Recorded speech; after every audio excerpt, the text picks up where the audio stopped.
আমাদের সামনে দরজায় কড়া নাড়ছে পবিত্র মাহে রমাদান। রমাদান সংক্রান্ত অনেক আলোচনা আপনারা হয়তো শুনেছেন, তবে আমি আমার জায়গা থেকে রমাদান এবং কোরআন এই টপিকে আজকে কথা বলার চেষ্টা করবো ইনশাআল্লাহ তাআলা। ওমা তৌফিকি ইল্লা বিল্লাহ আলাইহি তাওয়াক্কালতু ওয়া ইলাইহি উনীব। আমরা আল্লাহর কাছে দোয়া করছি আল্লাহ পাক বক্তা এবং শ্রোতা সবাইকে শুনে বুঝে আমল করার তৌফিক দান করুন, আমিন।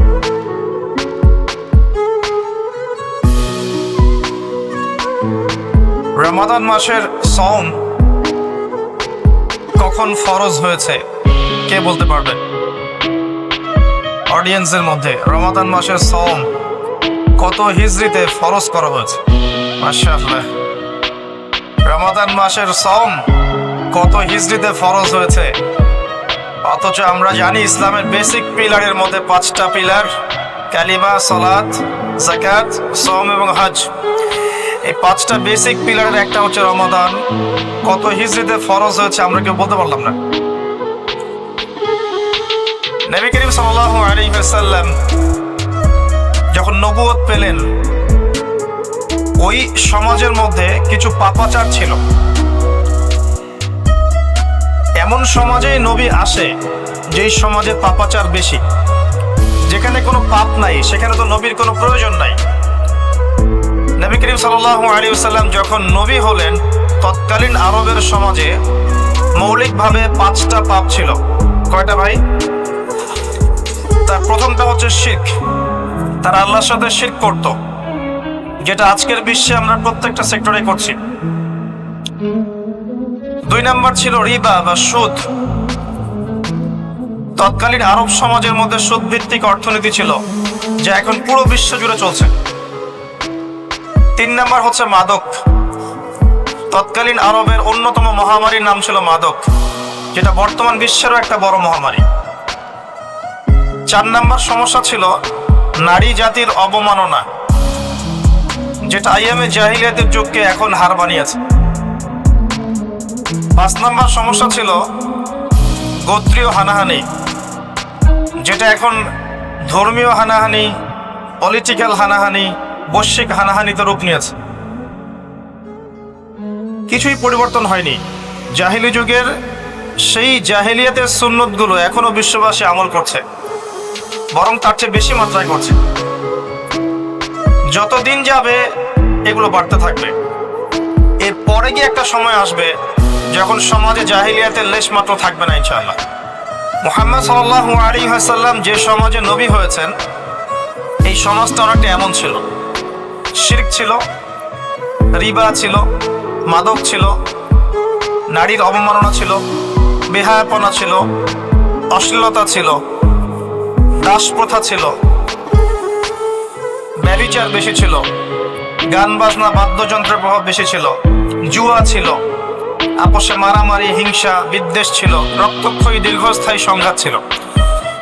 এরকম একটা সমাজের মধ্যে নবী সাল্লাল্লাহু আলাইহি ওয়াসাল্লামকে আল্লাহ পাক নবুয়ত দান করেছেন, এবং নবুয়তটা দান করেছেন রমাদান মাসে, যে মাসে আমাদেরকে সওম রাখতে বলা হয়েছে। রমাদান মাসের মধ্যে একটা রাত আছে, যে রাতের নাম হচ্ছে লাইলাতুল কদর। আমি আশা করি আপনারা সবাই এই সূরাটা জানেন। বা'দা আউযু বিল্লাহি মিনাশ শাইতানির রাজীম, ইন্না আনজালনাহু ফি লাইলাতুল কদর।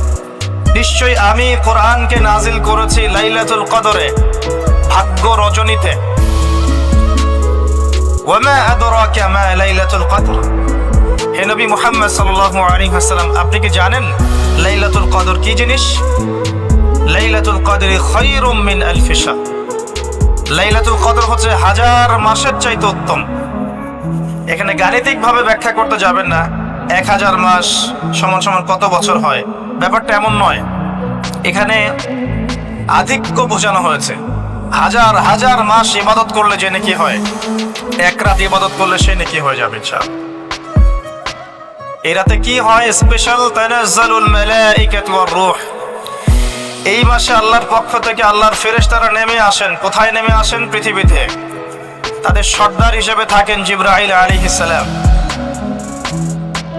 তানাজ্জালুল মালায়েকাতু ওয়ার রূহু ফিহা বিইذনি রাব্বিহিম, আল্লাহর রবের আদেশে তারা এই কাজটা করে। মিন কুল্লি আমর, প্রত্যেকটা বিষয়ের ফয়সালা হয় এই রাতে। আপনার আমার তাকদীর লেখা হয়েছে আসমান জমিন সৃষ্টির 50,000 বছর আগে।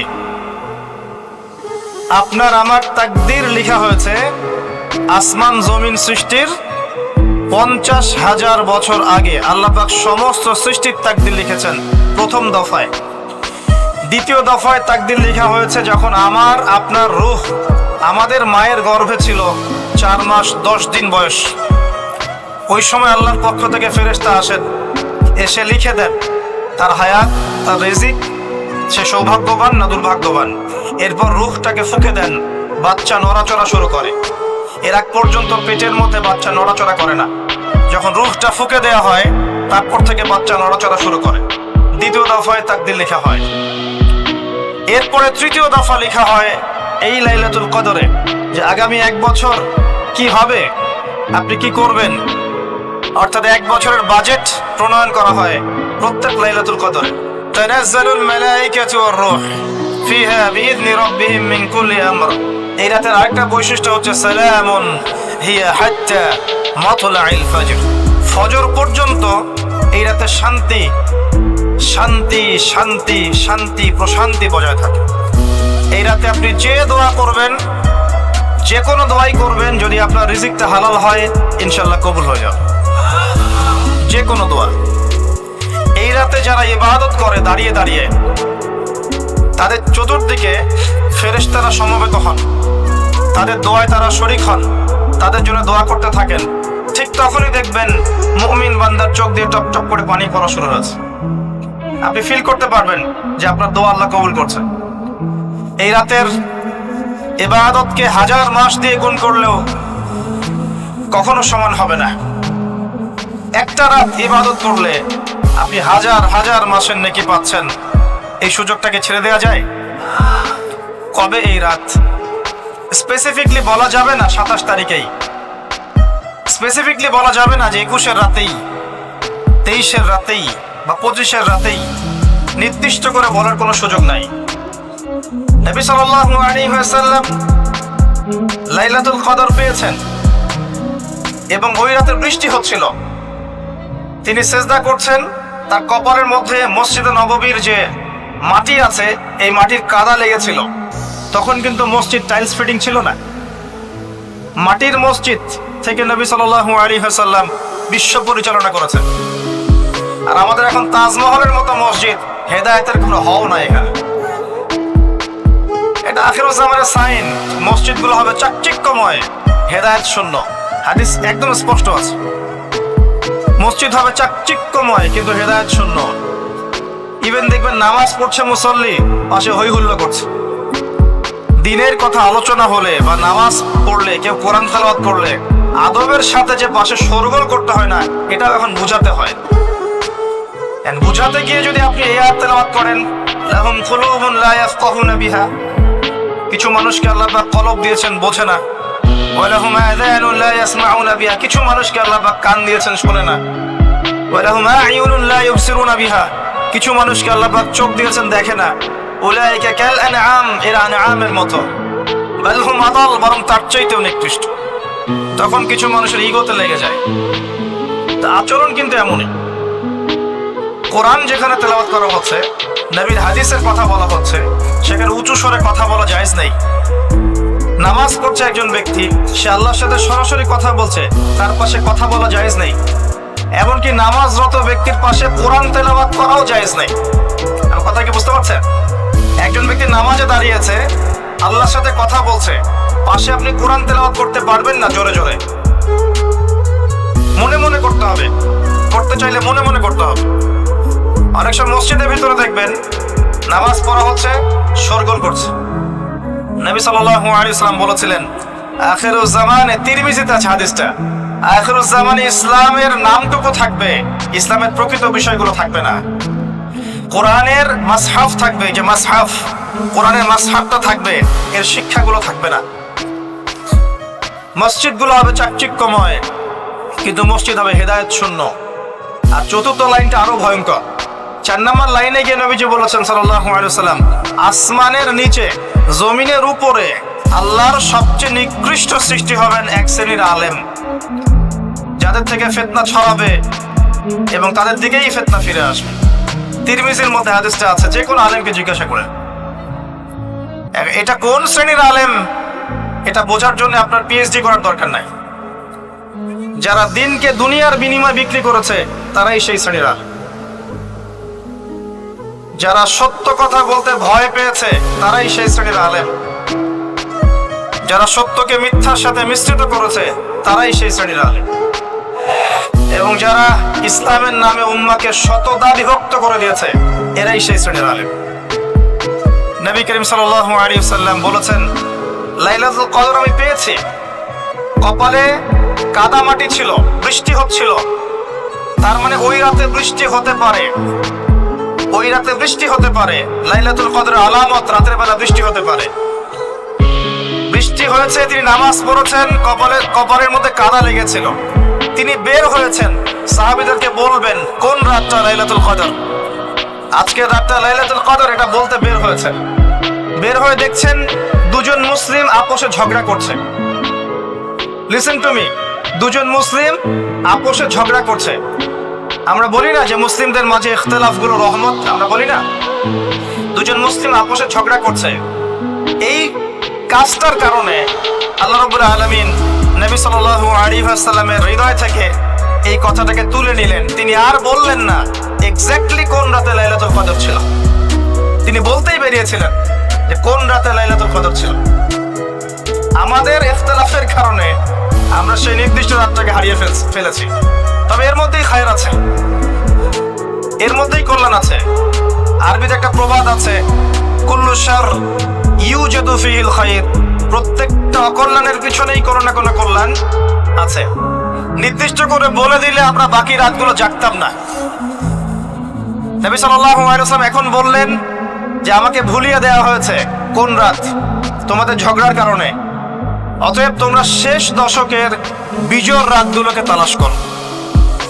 শেষ দশকের বিজোড় রাত বলতে 21-এর রাত, 23-এর রাত, 25, 27, 29, এই 5টা রাতের যে কোনো একটা লাইলাতুল কদর। এই রাতে ইবাদত করলে এত নেকি হচ্ছে, কারণটা কি? রাত আর দিন কি ডিফারেন্ট কিছু? প্রত্যেক রাতেই কিন্তু আল্লাহ পাক প্রথম আসমানে নেমে আসেন, প্রত্যেক রাতে, শুধু শবে বরাতের রাতে নয়, শুধু নিসফে শাবানের রাতে নয়, কিন্তু প্রত্যেক রাতেই আল্লাহ পাক প্রথম আসমানে নেমে আসেন। তিনি কিভাবে নেমে আসেন এটা ব্যাখ্যা করার দরকার নেই আমাদের। আল্লাহ পাক বলেছেন নেমে আসি, বাস আসি। কারণ সবকিছু আমরা যুক্তি, বিজ্ঞান, দর্শন দিয়ে প্রমাণ করতে পারবো না। পারবো?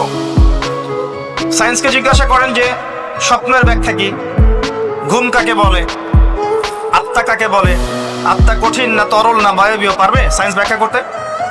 কবরের আযাব কি, জিন জাতি কি, জিন জাতি কাকে বলে, জিন জাতি কেমন দেখতে, মালায়েকা কেমন, তারা কিভাবে কাজ করে, তাদের ফাংশন কি, তারা কি ব্যাখ্যা করতে পারবে? আমাদের একটা চেতনা তৈরি হয়েছে, সায়েন্স যা বলবে তাই সত্য। এই চেতনা পুরোপুরি সত্য নয়। কোরআন এবং সুন্নাহ, আল্লাহ এবং তার রাসূল যা বলবেন সেটাই চূড়ান্ত সত্য। এর বাইরে সত্য মিথ্যার চূড়ান্ত কোনো মানদণ্ড নাই। হ্যাঁ, সায়েন্সের ভিত্তি আমরাই দিয়েছি, এটা অমুসলিমরা দেয়নি, এর ভিত্তি মুসলিমরা দিয়েছে। পরবর্তীতে এরা এর উপর ঘষা মাজা করেছে। এখন সায়েন্টিফিক এবং টেকনোলজিক্যাল রেভলিউশন আসছে পশ্চিমা সভ্যতা থেকে। এই সভ্যতার ধারক বাহক ছিলাম আমরা। সভ্যতা এদের দ্বারা শুরু হয়নি, সভ্যতা নবীদের দ্বারা শুরু হয়েছে। তো সবকিছু সায়েন্স দিয়ে ব্যাখ্যা করা যাবে এমন নয়, কারণ সায়েন্সের সীমাবদ্ধতা আছে, আল্লাহর জ্ঞানের কোনো সীমাবদ্ধতা নাই। তো আল্লাহ নেমে আসেন, ব্যাস নেমে আসেন। নেমে এসে আল্লাহ পাক কি বলেন? আল্লাহ পাক 3টা কথা বলেন। রাতের শেষ অংশ, রাতকে ভাগ করেন। যদি 6টার সময় রাত শুরু হয়, রাত কিন্তু রাত 12টায় শুরু হয় না, সূর্য ডুবে গেলেই রাত শুরু হয়, এটাই ইসলাম। এখন 6টা থেকে আপনি এই 5টা পর্যন্ত সময়টাকে 3 ভাগে ভাগ করেন। শেষের অংশ ধরে নেন যে 1টা থেকে 5টা, কথার কথা আমি এস্টিমেট করলাম এই সময়টুকুতে আল্লাহ রাব্বুল আলামিন কাছে নেমে আসে প্রথম আসমানে, অর্থাৎ তার রহমত নিকটবর্তী হয় এবং তিনি আহ্বান করতে থাকেন তিনটা জিনিস। এক, কে আছো আমার কাছে কিছু চাইবে, যা চাইবে আমি তাই দিব। দুই, কে আছো আমার কাছে ক্ষমা চাইবে, আমি তোমাকে মাফ করে দেব। তিন, কে আছো আমাকে ডাকবে, আমি তোমার ডাকে সাড়া দেব। মানে এই সময় আপনি যা চাইবেন ইনশাআল্লাহ, আপনার আকীদায় যদি শিরক না থাকে, আমলে যদি বিদআত না থাকে এবং আপনার রিজিক যদি হালাল হয়, ইনশাআল্লাহ তাআলা আপনার দোয়া কবুল করা হবে। আল্লাহ পাক প্রত্যেক রাতেই নেমে আসেন। তাহলে লাইলাতুল কদরকে এত স্পেসিফিকলি ইম্পর্টেন্স দেওয়ার কারণ কি?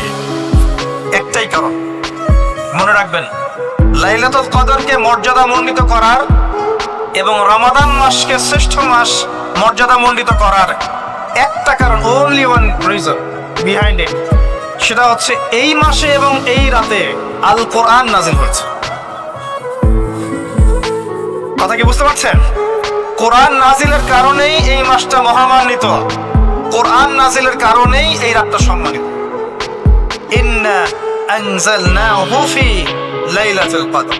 নবী করিম সাল্লাল্লাহু আলাইহি ওয়াসাল্লাম যখন এই জাহিলি যুগে বাস করছেন, এই লাইলাতুল কদরে রমাদান মাসে আল্লাহ পাক কোরআন নাজিল করলেন। কি জন্য নাজিল করলেন? কারণ এই সমাজটাকে পরিবর্তন করার জন্য, সমাজের জাহিলিয়াতগুলোকে দূর করার জন্য নবী করিম সাল্লাল্লাহু আলাইহি ওয়াসাল্লাম প্রচন্ড ফিকির করতেন। কি করা যায়, কি করলে মানুষগুলো শিরক ছেড়ে দিবে, কি করলে সুদ বন্ধ হবে, কি করলে মাদক থেকে মানুষ দূরে থাকবে, কি করলে নারীর সম্মান বৃদ্ধি পাবে। তিনি ভাবতেন কিভাবে গোত্রীয় হানাহানি বন্ধ করা যায়, তিনি এগুলো ভাবতে থাকতেন। হেরা গুহায় বসে তিনি এগুলো ভাবতেন কি করা যায়।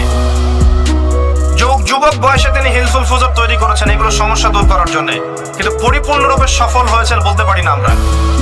আর তখন ওহী আসেনি। এই ভাবতে ভাবতে ভাবতে ভাবতে একদিন এক রাতে তার কাছে আল্লাহর পক্ষ থেকে কোরআন নাজিল হলো। সূরা আলাকের প্রথম 5টা আয়াত, বিসমিল্লাহির রহমানির রহিম, ইকরা বিসমি রাব্বিকাল্লাযী খালাক। পড়ুন আপনার রবের নামে যিনি আপনাকে সৃষ্টি করেছেন। খালাকাল ইনসানা মিন আলাক, যিনি মানুষকে সৃষ্টি করেছেন জমাট বাঁধা রক্তপিণ্ড থেকে।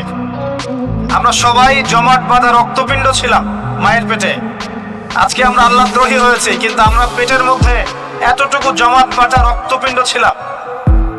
সূরা ইয়াসিনের মধ্যে আল্লাহ পাক এই কথাটা বলেছেন, তোমাদেরকে তো নুতফা থেকে সৃষ্টি করেছি, ফাইদা হুয়া খাসীমুম মুবিন, যখন সে বড় হয়েছে সুস্পষ্টভাবে আল্লাহর বিরুদ্ধাচরণ করছে।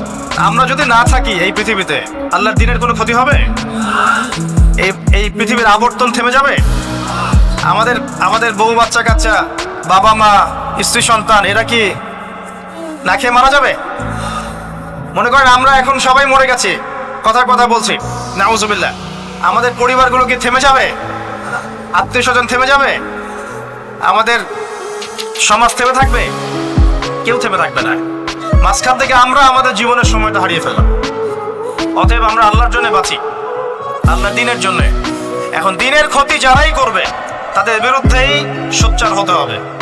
আল্লাহ পাক বোঝার তৌফিক দান করুন। আমি যে কথা বলছিলাম, কোরআন নাজিল হয়েছে লাইলাতুল কদরে। এখন এই কদরের রাতকে ইবাদতের জন্য খাস করে নিতে হবে। শেষের দশক এবং বিজোর রাত 21, 23, 25, 27, 29। বলছিলাম রমাদান মাস এবং লাইলাতুল কদরকে সম্মানিত করা হয়েছে একটা কারণেই, কারণ এই মাসে এই রাতে আল কোরআন নাজিল করা হয়েছে। এটাই কারণ। কোরআন কখন নাজিল হলো? যখন সমাজে সুদ আছে, মদ আছে, জেনা আছে, ব্যভিচার আছে, শিরক আছে, এরকম সমাজে প্রথম কি নাজিল হলো? পড়ো। প্রথমে নাজিল হয়নি শিরক করো না, প্রথমে নাজিল হয়নি যে সুদ খেও না, প্রথম আয়াত এটা ছিল না জেনা করো না, প্রথম আয়াত এটাও ছিল না মূর্তি পূজা করো না। হ্যাঁ, প্রথম আয়াত কি? ইকরা, পড়ুন। আল্লাহ পাক বোঝাতে চাচ্ছেন সমাজের জাহিলিয়াতকে দূর করতে হলে লেখাপড়ার কোনো বিকল্প নাই, এবং সেই পড়াশোনাটা হতে হবে আল্লাহর ওহীর আলোকে। যে ওহীটা আল্লাহ পাক নাজিল করেছেন এর বেসিসে আপনাকে পড়াশোনা করতে হবে। এই জ্ঞানটা দিয়ে আপনি সমাজ সংস্কার করতে পারবেন ইনশাআল্লাহ তাআলা। এর সাথে উপকারী জ্ঞানগুলো কি নিব না? অবশ্যই নিব। ওহির জ্ঞানের সাথে, কোরআন সুন্নাহর জ্ঞানের সাথে আমি ইতিহাসের জ্ঞান নিব, আমি পলিটিক্যাল সায়েন্সের জ্ঞান নিব, আমি দর্শনের জ্ঞান নিব, জিওপলিটিক্সের জ্ঞান নিব, প্রয়োজন আমি সায়েন্সের জ্ঞান নিব, আমি কমার্সের জ্ঞান নিব, আর্টসের জ্ঞান নিব, মেডিকেল সায়েন্স পড়বো, ইঞ্জিনিয়ারিং পড়বো, সবই পড়বো, কিন্তু বেসিকটা কি হবে? কোরআন, সুন্নাহ, ইসলাম। এরপর আপনি ডাক্তার হন, ইঞ্জিনিয়ার হন, পলিটিশিয়ান হন, সামাজিক নেতা হন, প্রশাসনের ক্যাডার হন, আপনার জন্য মোবারকবাদ।